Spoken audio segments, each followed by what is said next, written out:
In early 2013, a 21-year-old student named Elisa Lam left her home in Vancouver with a simple plan: to travel, explore, and experience something different. She documented parts of her life online, often writing about her thoughts, her struggles, and her desire to see the world beyond what she already knew. Like many young people, she wanted independence, adventure, and a break from routine. There was nothing particularly unusual about her decision. Thousands of people travel alone every day. Elisa was just one of them. But what makes her story different is not how it started, but how it ended, and more importantly, everything that happened in between. When Elisa arrived in Los Angeles, she checked into the Cecil Hotel, a place that, at first glance, seemed like just another affordable option for travelers. However, this building had a long and unsettling history that most guests didn't fully understand before staying there. Over the decades, the hotel had been associated with a disturbing number of incidents, including suicides, violent crimes, and even connections to serial killers who had stayed there at different points in time. Despite that, it continued to operate, receiving guests who were often unaware of its past. Elisa was one of those guests.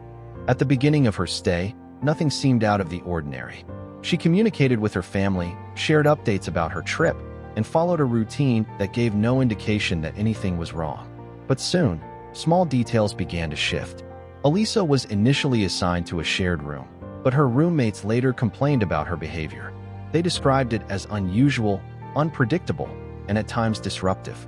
Because of this, hotel management decided to move her into a private room. This decision, which might seem minor at first, became one of the earliest indicators that something may not have been right. On January 31st, Elisa was last seen alive. That day would become one of the most discussed moments of the entire case, not because of witnesses or direct evidence, but because of a single piece of footage that would later be released to the public. Inside an elevator at the hotel, a surveillance camera captured what would be the final known images of her. At first, the video appears ordinary. Elisa steps inside the elevator, presses a few buttons, and waits. But within seconds, her behavior begins to change in a way that is difficult to ignore. She starts pressing multiple buttons, not just one or two, but several in a seemingly random sequence. Then she moves toward the corner of the elevator, almost as if she is trying to stay out of sight. She leans forward, looking into the hallway, then quickly steps back inside. This pattern repeats itself. She exits, looks around, re-enters, and continues pressing buttons. The elevator doors remain open the entire time, refusing to close, which adds another layer of confusion to the situation. It's not just her behavior that seems unusual. The environment itself doesn't respond the way it normally should. As the video continues, her movements become even more difficult to interpret. She steps out into the hallway and begins making gestures with her hands that appear deliberate, almost as if she is communicating with someone. But there is no one visible. No figure enters the frame. No shadow crosses the doorway. Nothing appears to explain who or what she might be reacting to. After several moments of this behavior, she walks away from the elevator, disappearing from view. That is the last confirmed sighting of Elisa Lam. When the footage was eventually released, it spread rapidly across the internet. Millions of people watched it, analyzed it, and attempted to understand what they were seeing. Some believed her actions could be explained by a mental health episode, particularly given her history of bipolar disorder. Others argued that her behavior suggested she was reacting to an external presence, something or someone outside the frame of the camera. The video became the center of the entire case, not because it provided answers, but because it raised so many questions. After Elisa disappeared, her family quickly became concerned. She had a pattern of checking in regularly, and when that stopped, it immediately stood out. Authorities were contacted, and a search began. The hotel was examined, the surrounding area was checked, and trained dogs were brought in to assist. Despite these efforts, there were no immediate results. No sightings, no confirmed leads, and no clear direction for the investigation. It was as if she had vanished without leaving a trace. Days turned into weeks, and the case began to grow colder. Then, something unexpected happened. Guests at the hotel started to complain about the water. They described it as having an unusual taste, a strange color, and at times, an unpleasant odor. Some reported low water pressure, while others noticed inconsistencies in the water supply. Initially, these complaints were treated as technical issues, possibly related to plumbing. But as they continued, staff decided to investigate further. On February 19th, a maintenance worker was sent to inspect the rooftop water tanks. What he discovered would change the course of the case entirely. Inside one of the tanks, he found the body of Elisa Lam. The location alone raised immediate concerns. The roof was not easily accessible to guests. There were locked doors, restricted areas, and security measures in place. Yet somehow, Elisa had made her way there. Even more confusing was the tank itself. It was large, elevated, and not designed for easy access. Climbing into it would have required effort, intention, and a clear sequence of actions. The discovery of her body led to a wave of new questions. How did she reach the roof? How did she get into the tank? And perhaps most puzzling of all, how did she end up inside without anyone noticing?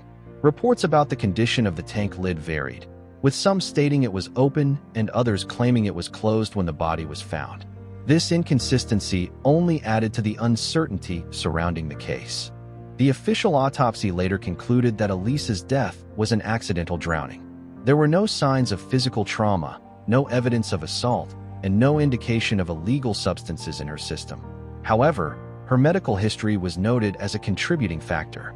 Investigators suggested that she may have been experiencing a severe episode related to her bipolar disorder, potentially leading to disoriented behavior and impaired judgment. While this explanation addressed some aspects of the case, it did not resolve all of them. The elevator footage remained difficult to interpret. The logistics of accessing the roof and entering the tank still seemed complex. And the delay in discovering her body, despite earlier searches, continued to raise concerns. Even with an official conclusion, many people felt that key details were still missing. Over time, the case became one of the most discussed mysteries on the internet. It inspired documentaries, articles, and countless online discussions.